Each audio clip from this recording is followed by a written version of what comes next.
Hello welcome back to our channel. இன்றைக்கி நம்ம சேனலில் வந்து ஓரியோ பிஸ்கட் ரோல் தான் பார்க்க போகிறோம். நம்ம குட்டீஸ்க்குலாம் கொஞ்சம் டிஃப்ரெண்ட்டாக செஞ்சு கொடுத்தா ஸ்நாக்ஸ் வந்து ரொம்ப பிடிக்கும். கண்டிப்பாக எல்லோரும் குட்டீஸ்க்கு இது ட்ரை பண்ணி பாருங்கள். ரொம்ப நல்லா டேஸ்டியாகவும் இருக்கும், ரொம்ப ஈஸியாகவும் இருக்கும். வாங்க இது எப்படி பண்ணுறதுன்னு வீடியோக்குள்ளே போய் பார்க்கலாம். வீடியோக்குள்ளே போகிறதுக்கு முன்னாடி நம்ம சேனலை இன்னும் நீங்கள் சப்ஸ்கிரைப் பண்ணலாம். கீழே ரெட் கலர் சப்ஸ்கிரைப் பட்டனை கிளிக் பண்ணுங்கள், பக்கத்தில் பெல் சிம்லி கிளிக் பண்ணுங்கள், அதில் ஆல்னு கிளிக் பண்ணுங்கள். அப்போ தான் நான் போகிற ஃபியூச்சர் வீடியோஸ் எல்லாமே உங்களுக்கு நோட்டிஃபிகேஷன். குக் வித்தவுட் ஃபயரில் வந்து நம்ம வந்து எபிசோட் 3ல் இருக்கோம். ஆல்ரெடி நம்ம வந்து 2 எபிசோட் போட்டிருக்கோம். அது இன்னும் பார்க்கலாம், கீழே டிஸ்கிரிப்ஷன் லிங்க் கொடுக்குற போய் பாருங்கள். நான் 3 பேக்கெட் ஓரியோ பிஸ்கெட் எடுத்திருக்கேன், 10 ரூபீஸோடது.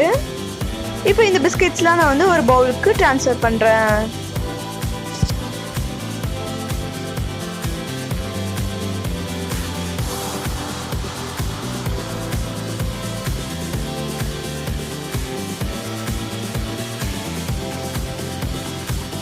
இப்போ நம்ம அந்த ஓரியோ பிஸ்கெட்டில் இருக்கிற க்ரீமை மட்டும் தனியாக எடுத்துக்கலாம். எல்லா பிஸ்கெட்டில் இருக்கிற க்ரீமும் நீங்கள் தனியாக எடுத்து வச்சுக்கோங்க. லைட்டாக வந்து ஒரு நைஃப் வச்சிங்கனாலே வந்து உங்களுக்கு அந்த க்ரீம் வந்துடும், ஈஸியாக வந்துடும். இப்போ எல்லா பிஸ்கெட்டில் இருக்கிற க்ரீமும் நம்ம எடுத்துக்கலாம்.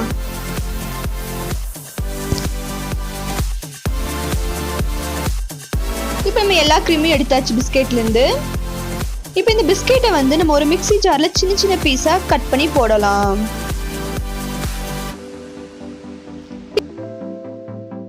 இப்போ இது வந்து நல்லா ஒரு பவுடர் ஃபார்மில் அரைச்சி எடுத்துக்கலாம்.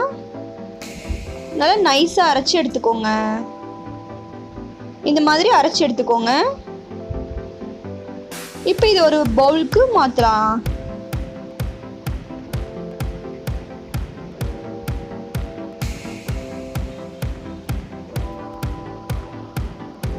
இப்போ இதை வந்து கட்டி கட்டியாக இல்லாமல் உடச்சி விட்டுக்கோங்க.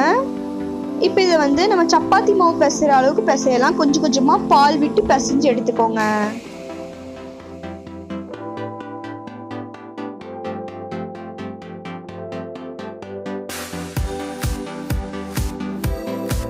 இந்த மாதிரி நல்லா பிசைஞ்சு எடுத்துக்கோங்க.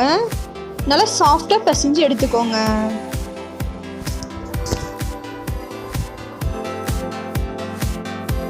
நம்ம தனியாக எடுத்துருக்க க்ரீமை வந்து ஒரு சின்ன பாலாக உருட்டி வச்சுக்கோங்க. லைட்டாக அந்த க்ரீமெல்லாம் வந்து ஒரு ஸ்பூனால் பிளெண்ட் பண்ணிங்கன்னா நல்லாவே அது பிளெண்ட் ஆகும், பார்த்தீங்கன்னா தெரியும். இப்போ இந்த மாதிரி சின்ன ஒரு பால் மாதிரி உருட்டி எடுத்துக்கோங்க. இப்போ 2 தயாராகிருச்சு. வாங்க இப்போ வந்து ஓரியோ பிஸ்கெட் ரோல் செய்யலாம். அதுக்கு இப்போ நான் வந்து சப்பாத்தி கல் எடுத்திருக்கேன். அதுக்கு மேலே ஒரு கவர் விரிச்சுக்கோங்க. விரிச்சிட்டு அது லைட்டாக எண்ணெய் தடவிக்கோங்க. தடவிட்டு இப்போ ஃபஸ்ட் நம்ம வந்து க்ரீம் எடுத்து நல்லா ரோல் பண்ணி எடுத்துக்கோங்க. நல்லா இந்த மாதிரி ரோல் பண்ணி எடுத்துக்கோங்க. நம்ம பண்ணி வச்சுருக்க அந்த பிஸ்கெட் மாவு எடுத்துக்கலாம். அதுக்கு மேலே ஒரு கவர் விரிச்சுக்கோங்க. சப்பாத்தி மாவு எப்படி ரவுண்ட் ஷேப்பில் நம்ம உருட்டுவோமோ அதே மாதிரி இது நல்லா வந்து உருட்டி எடுத்துக்கோங்க. இப்போ இந்த மாதிரி உருட்டி எடுத்ததுக்கப்புறம் அந்த மேலே இருக்க கவரை நீங்கள் எடுத்துருங்க. ஆல்ரெடி பண்ணி வச்சுருக்கிற க்ரீம் ரோலை வந்து நம்ம இந்த பிஸ்கெட் மாவோட வைக்கலாம்.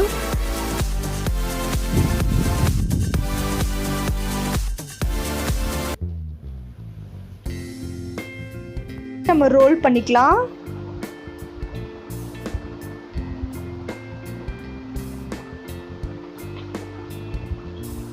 இந்த மாதிரி வச்சு ரோல் பண்ணிட்டே வாங்க.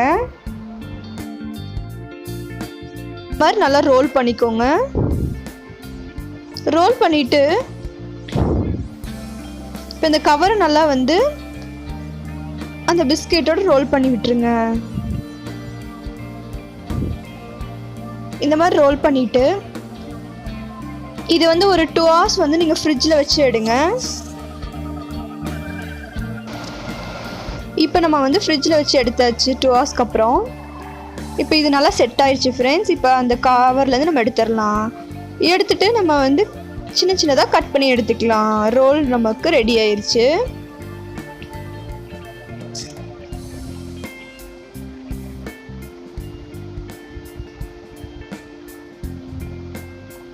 இப்போ வந்து ஒரு சின்ன சின்ன பீஸாக பார்த்திங்கனாலே நல்லா தெரியும். நல்லா ஒரு ரோல் நல்லா ரெடி ஆயிடுச்சு.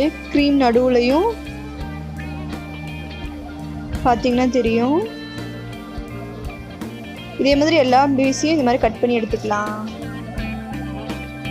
ஓரியோ ரோல் ரெடி ஆயிடுச்சு ஃப்ரெண்ட்ஸ். இது ரொம்ப டேஸ்ட்டாக இருக்கும். உங்கள் குழந்தைங்களுக்கு டிஃப்ரெண்ட்டாக ஒரு ரெசிபி செஞ்சு கொடுத்த மாதிரி இருக்கும்.